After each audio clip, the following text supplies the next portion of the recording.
Hey guys, Wade Paquin, WKP Construction on the Build Show. Before we wrap up at Jutras Woodworking Facility, Dave, I wanted to ask you one question. I get this question asked all the time. What is the difference between a semi-custom cabinet and a custom cabinet? Good question, Wade. I think it boils down to two primary categories. One is fewer design constraints, and the second is quality of construction. Now, when I say fewer design constraints, that's a very, very wide encompassing statement there. So sure, let's walk through them. Yeah, so if you have any sort of space considerations, height-wise, width-wise, we can take care of that. We build everything to order. If you need these cabinets right here, you want them all to be equal width and you want them to be 17 and 7/16, it means nothing to us. We right, you make it right to that 16th of an inch. That's right. That also means no fillers. Now, typically with a semi-custom cabinet and you have cabinet boxes, you don't have that luxury of making that run of cabinets to that length. So you typically will see fillers either in the middle or at the ends up against the walls. You don't have that here, correct? Nope, that's a dead giveaway. Right. So, yeah.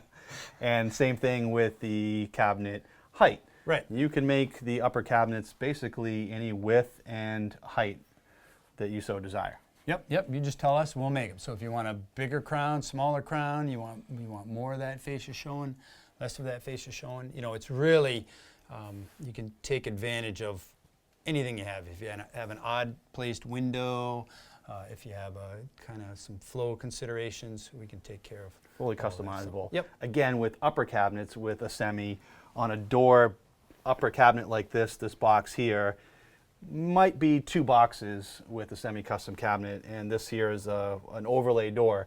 And when you open a door on a semi-custom cabinet, you might have a vertical seam here where the two boxes come together. Yep. You don't have that with custom cabinetry. You don't have those constraints here where you can make that upper cabinet as wide as the design calls for. So the reason they stick that filler strip in there is because they can build this separate to this and then marry it for the first time at the job site. Right. And so when you do that, you don't want to have an 1/8 inch margin between these two doors if you've never put them together before the client's looking at it. Sure. So what they'll do is stretch that up to a 1/2 inch, and that way if it goes from a 1/2 inch to 5/8 of an inch, it doesn't look so bad.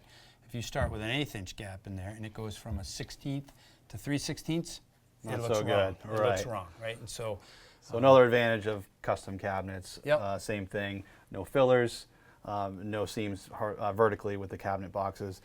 You also have a lot of options with door styles, molding profiles, and as well as species.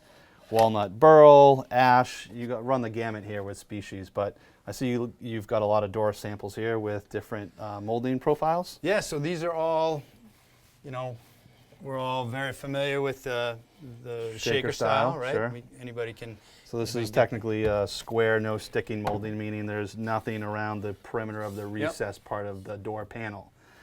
Here you have sticking molding. These are all different cope and stick sets that we've created through the years, maybe based on a designer's input. We've settled on 7/8 thick doors. Good stable door. Yeah, it feels very nice.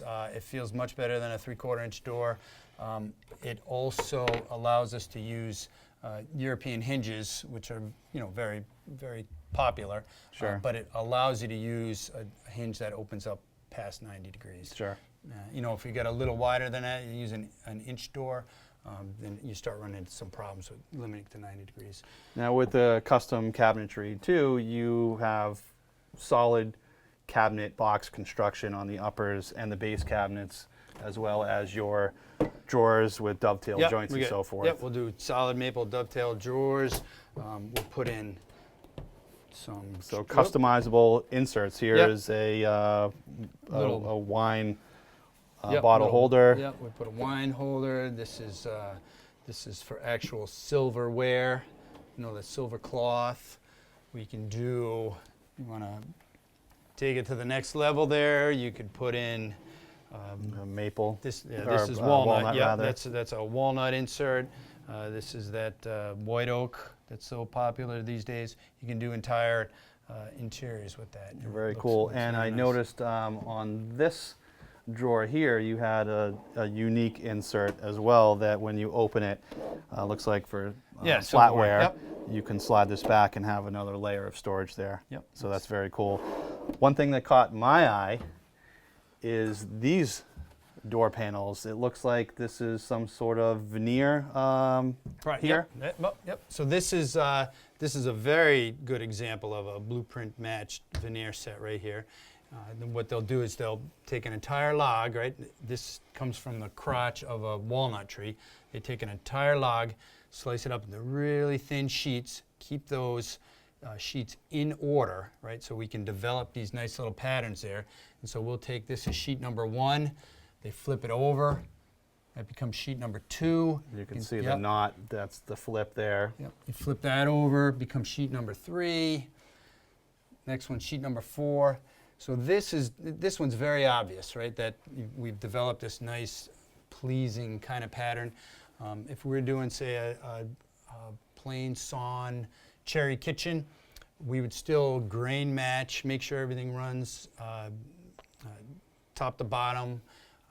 What happens then, it ends up being a very, very nice, pleasing look. So even if you don't pick up on it, even if you don't realize that all these grains are matching, all these things are Sure, kind it's of still thought out. aesthetically pleasing. It's aesthetically pleasing, right? right. And then you don't really, maybe you don't catch why, but, and then, then there's some other things, just the quality of our construction. We use pre-finished maple plywood, we use solid dovetailed drawers. Quality hardware for your hinges and we drawer use- slides. Yep. All that stuff you typically don't get with semi-custom cabinetry. Yeah, and I think you can, once you go to that point on a semi-custom kitchen cabinets where you're starting to upgrade, then you're right in the same ballpark we are. And then, It's true. Oftentimes when we ask clients about what type of kitchen cabinetry they want, and we're debating semi-custom or custom, and we price out semi-custom with some bells and whistles, you're very close to getting custom cabinetry. The price point is not that far off, which is why you and I do so much business That's together, right. because That's right. we want a quality product. That's why we come here, and it just has a lot of value for the client at the end of the day. So Dave, thank you. This was super helpful. I Awesome. appreciate it. Thank you, Wade. Guys, I hope that kind of explained a little bit about semi-custom and custom cabinetry. If you have any questions, feel free to comment on it. Otherwise, we'll see you soon.